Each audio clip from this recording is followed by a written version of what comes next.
வணக்கம் மக்களே, சற்று முன் அதிர்ச்சி தகவலுங்க.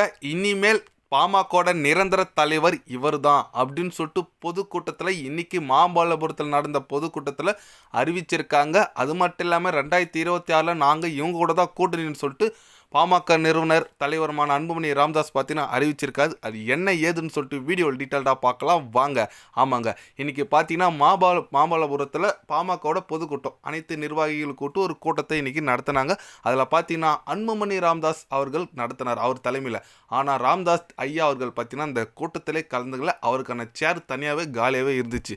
இப்படி நடந்திருக்கு இந்த பொதுக்கூட்டத்தில் பார்த்தீங்கன்னா அன்புமணி ராமதாஸ் அதிரடியாக அறிவிச்சிருக்காங்க. அவர் தாங்க நிரந்தர பாமக தலைவர். அடுத்து ஒரு வருஷத்துக்கு அடுத்த ஆகஸ்ட் மாதம் வரைக்கும் இவர் தான் பாமக தலைவராக நீடிப்பாருன்னு சொல்லிட்டு, அது மட்டும் இல்லாமல் 2026 தேர்தலில் கண்டிப்பாக அதிமுக கூட தான் கூட்டணி இருக்குன்னு சொல்லிட்டு அன்புமணி ராமதாஸ் அறிவிச்சிருக்காருங்க.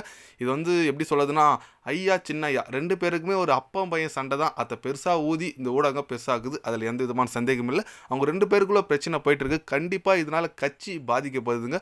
அதில் எந்த விதமான சந்தேகமும் இல்லை. ஏன்னு கேட்டிங்கன்னா, இந்த மாதிரி சண்டை போட்டுட்டு இருக்கும்போது எலெக்ஷன் டைமில் கண்டிப்பாக ஓட்டுகள் சேதறதுக்கான வாய்ப்புகள் இருக்குது. கூடி சீக்கிரம் மீண்டும் 2 பேரும் ஒன்றியணும்னு சொல்லிட்டு ஒரு அறிக்கை பாமக எல்லா ஊர்லேருந்து எல்லா கிளையிலேருந்து ஒரு அறிக்கை வந்திருக்கு தான் தகவல் வந்திருக்குங்க. பொறுத்து வந்து பார்க்கலாங்க 2 பேருமே ஒன்று இணைகிறாங்கன்னு சொல்லிட்டு. ஏன்னா அதிமுகவுடன் கூட்டணி வைக்கிறாங்கன்னா கண்டிப்பாக அதிமுக சார்பிலையும் அவங்க 2 பேருக்குள்ளே கன்வின்ஸ் பண்ணுறதுக்கான எடப்பாடி பழனிசாமி வேலை செய்வாருன்னு சொல்லுவாங்க. ஏன்னா 2 பேரும் ஒன்று இணைஞ்சு 2026 தேர்தலில் அதிமுக கூட கூட்டணி வச்சாதான் கட்சி, இந்த ஐயா ஒரு பக்கம் ஒரு கட்சி இருக்காங்க, சின்ன ஐயா ஆளுங்க ஒரு பக்கம் இருக்காங்கன்னு சொல்லிட்டு இதிலே கட்சிக்குள்ளே பிரிஞ்சிருக்காங்க. அவங்க 2 பேரும் ஒன்று இணைஞ்சுதாங்க ஓட்டுகள்லாம் வரும். அந்த மாதிரி இருக்கும்போது கண்டிப்பாக 2026 தேர்தலில் எடப்பாடி பழனிசாமி அவர்கள் ஒரு மாஸ்டர் பிளான் போட்டிருக்காருன்னு சொல்லாங்க. பாமக கூட கூட்டணி இழுத்துட்டாரு. ஆல்ரெடி பாரதிய ஜனதா கட்சி கூட்டணியில் இருக்குது. இப்போ அடுத்த டார்கெட் பார்த்திங்கன்னா தேமுதிக கூட கண்டிப்பாக ஒரு கூட்டணி வச்சு இன்னும் கூட்டணியை வலுப்படுத்தணும்னு சொல்லியிருக்காங்க. நல்லா இருக்குங்க.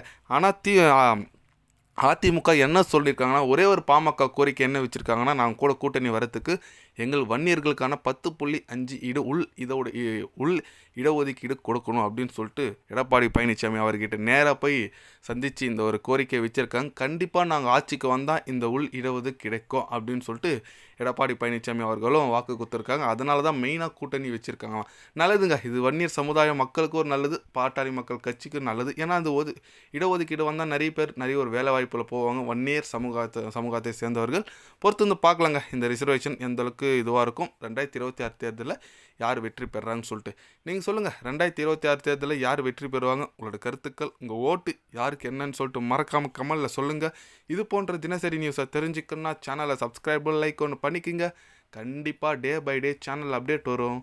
மறக்காமல் சப்ஸ்கிரைப் மட்டும் கொஞ்சம் பண்ணி வச்சுக்கோங்க. நன்றி, வணக்கம்.